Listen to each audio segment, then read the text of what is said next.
E aí, rapaziada, beleza? Nesse vídeo eu vou mostrar o passo a passo de como montar um quadro de distribuição bifásico. Duas observações antes de começarmos. A primeira, sempre trabalhe com circuitos desenergizados, segurança em primeiro lugar. Segundo, eu tenho notado nos comentários dos últimos vídeos que eu não deixei clara a tensão de alimentação. Eu moro no Sudeste e aqui a tensão é 127 volts fase neutra e 220 fase-fase. Dito isso, vamos lá. Nesse quadro teremos dois trilhos DIN para os componentes de proteção e dois barramentos, o de cima para os cabos do neutro e o de baixo para os cabos do terra. Os cabos que vêm do medidor da concessionária têm 10 mm de seção, compostos por duas fases na cor preta e vermelha. O neutro e o cabo de proteção, que é o terra, têm as cores definidas pela norma, o neutro azul e o terra verde. Usaremos 4 componentes de proteção geral, um disjuntor bipolar de 50 A para proteção dos cabos, 2 DPS para proteção dos equipamentos contra sobretensão na rede causada por descargas atmosféricas. Eles são de classe 2, que é instalado no quadro de distribuição, 175 volts, no mínimo 1,1 vez a tensão entre fase e neutro, isso é definido pela norma. De 20 kA, que é indicado para residências em áreas urbanas. Se você mora na área rural, use DPS de no mínimo 40 kA. Isso é necessário porque na zona rural a sobretensão por descargas atmosféricas geralmente é maior. Um IDR tetrapolar para detecção de corrente de fuga e proteção das pessoas contra choques, principalmente em áreas molhadas ou que possam ser molhadas. Ele é de classe A, que é usado em corrente alternada de 63 A de corrente nominal e sensibilidade de 30 mA de corrente de fuga. Para que não tenhamos que comprar um DPS para o neutro, basta equipotencializarmos o neutro e o terra no próprio quadro de distribuição. Faremos essa conexão através de um conector split bolt. É um recurso que evita o gasto com a compra de mais um DPS sem ficar em desacordo com a norma.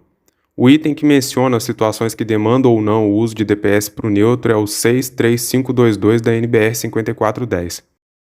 No trilho de baixo, vamos colocar os disjuntores dos 6 circuitos.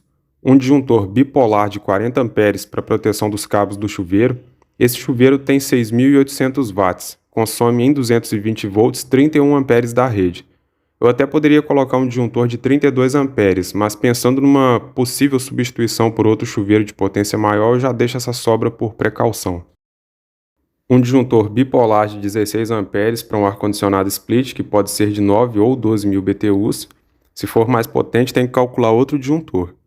Um disjuntor de 20 A para tomada de uso específico, outro de 20 A para as tomadas de uso geral da cozinha e da lavanderia. Lembrando que a tomada de uso específico e a tomada de uso geral da cozinha e da lavanderia tem que ter um circuito exclusivo para cada uma, isso está escrito na norma também. Um de 16 A para as tomadas de uso geral do restante da casa e um de 10 A para a iluminação. Bom, vamos para a ligação dos cabos.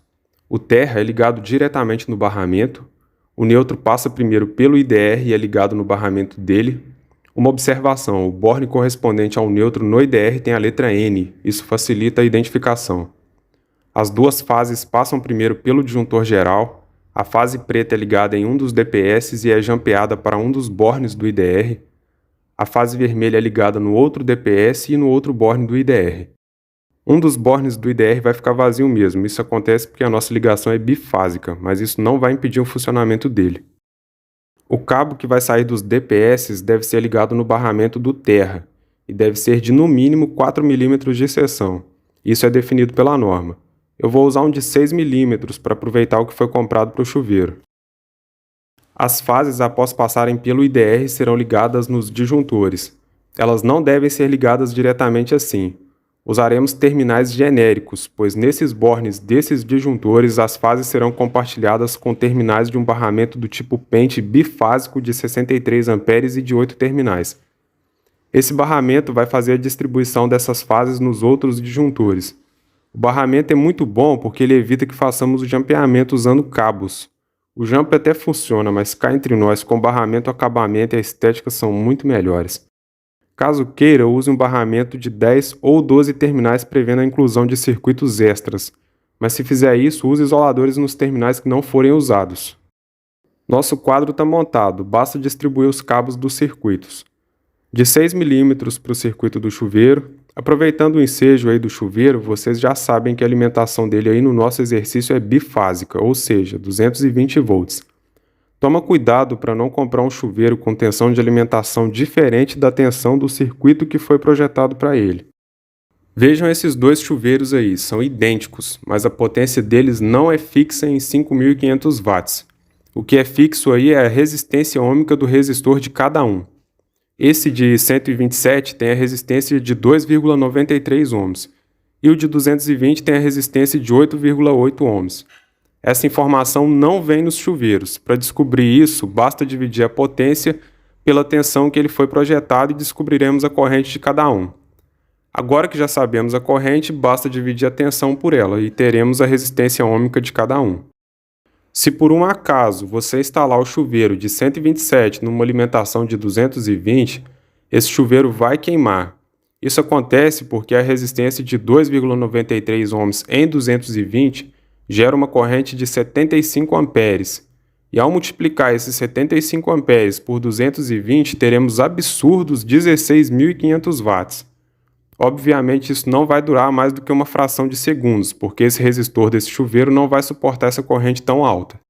Se fizermos o contrário, instalar um chuveiro de 220 numa alimentação de 127, essa resistência de 8,8 ohms em 127 gera uma corrente de 14 amperes. E ao multiplicar esses 14 amperes por 127 volts, teremos 1.780 watts de potência. O chuveiro não vai queimar, mas a água também não vai esquentar. Dito isso, vamos finalizar. Usaremos cabos de 2,5 para o circuito bifásico do ar-condicionado, de 2,5 para a tomada de 20 amperes, de 2,5 para as tomadas de uso geral da cozinha e da lavanderia, de 2,5 para as tomadas de uso geral do restante da casa e de 1,5 para a iluminação. Recomendo que usem terminais nas extremidades dos cabos, tá, pessoal? Não coloquei no programa aí, mas deixa o serviço melhor e mais profissional. Finalizamos a montagem do quadro e a distribuição dos cabos. Coincidentemente, enquanto eu fazia esse vídeo, uma colega de trabalho levou um susto na casa dela. Ela me disse que enquanto a filha tomava banho, ela sentiu um cheiro muito forte de plástico queimado. Viu que estava saindo fumaça do quadro, mas graças a Deus manteve a calma e teve a atitude sensata de desligar o disjuntor do padrão de entrada. Ela autorizou colocar esses vídeos aqui no canal para alertar o pessoal, né? Depois o proprietário fez essa gambiarra aí com o conector vago para ela não passar a noite no escuro. Esse imóvel, segundo ela, estava na garantia e foi feito por construtora. Aí vem a crítica, né? Tem certas construtoras que parece que quer economizar em tudo, até na segurança.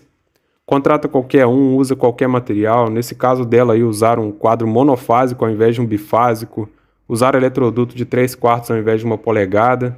Aí não tem jeito, tem que quebrar a parede para passar os cabos, para colocar um quadro bifásico. O que adiantou? Economizou de um lado para gastar agora dobrado na garantia.